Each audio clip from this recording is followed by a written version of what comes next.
Kisah pilu, tangis Ibu Brigadir J pecah, rayakan HUT ke-77 kemerdekaan RI di makam mendiang anak.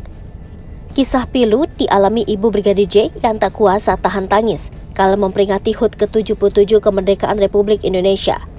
Diketahui, Brigadir Yosua atau Brigadir J jadi korban penembakan di rumah Kadipropam nonaktif Ferdy Sambo beberapa waktu lalu. Akibat penembakan yang merenggut nyawa Brigadir J, 3 polisi termasuk Ferdy Sambo ditetapkan tersangka dan puluhan oknum polisi lainnya diduga lakukan pelanggaran dalam kasus tersebut. Tangis Ibu Brigadir J pecah, rayakan HUT ke-77 kemerdekaan RI di makam mendiang anak. Tepat di momen HUT ke-77 kemerdekaan RI, keluarga di Jambi ziarah ke makam Brigadir Nofriansyah Yosua Huta Barat atau Brigadir J. Rosti Simanjuntak, ibunda Brigadir J, tak kuasa menahan kesedihan.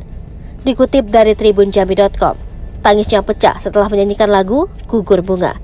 Sampai akhirnya, ia tak sanggup berdiri dan memeluk salib nisan Brigadir J.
Hai pemirsa Sri Popo TV, jangan lupa komen, like, dan subscribe, serta tonton terus berita-berita